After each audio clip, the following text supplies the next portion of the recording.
I want to know more about the Festival of Tabernacles. According to Leviticus chapter 23 verse 45, all native-born Israelites are to live in temporary shelters for a period of 7 days.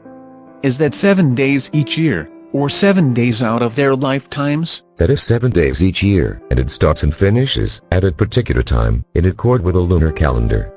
I do not see any real purpose in tabernacles being practiced today. Tabernacles celebrates the time that the ancient Israelites lived in the wilderness, after the Exodus, when they had to rely completely on God's provisions. I believe that such practices are limited to ancient Israel. When Christ ended the law, he ended the festivals too. As many cults today demonstrate, 1 Corinthians chapter 5 verse 8 teaches believers to keep the festivals, and an example is given of the festival of Unleavened Bread. Those cults are run by uneducated people that have no education in theology at all. Most of them will likely be in hell sooner or later. Although what you say is true, we must not deny the few fundamental points that are true and make up the evil cults. Otherwise we look like we are false.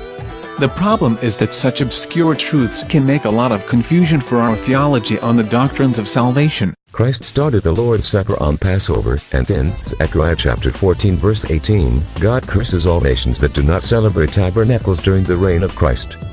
But most people that celebrate such festivals know hardly anything about salvation, and they are clearly bound for hell themselves. They have the spirit of the Antichrist. Perhaps this is so for most of them. I need to go outside for a while.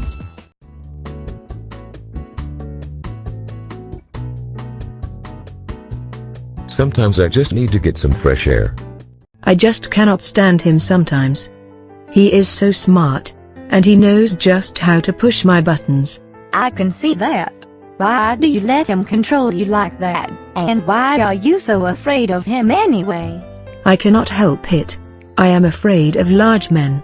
He makes me so mad. The Bible says that perfect love takes away all fear. It sounds like you are in a bad relationship. That's just it. The more I scream at him, break down and cry, and hurt him, the more that he loves me and tries to take me for his own. But I know that he does not love me. He is weird anyway. You should do him in. In fact, I think I will. I need to go now, and do just that.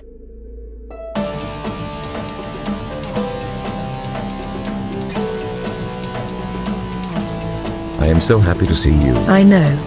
That's the problem with you. I should go now, before we have any trouble. I am not letting you get away this time. I hope she doesn't. You are going to pay this time. Let us think this through. Anyone that claims to love God but yet hates a brother or sister is a liar. People that do not hate their brothers, sisters, wives, and children cannot be disciples of Christ.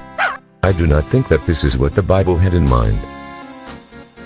Oh, but I think it is. This is the very reason why qualified people need to be the ones responsible for biblical preaching and teaching.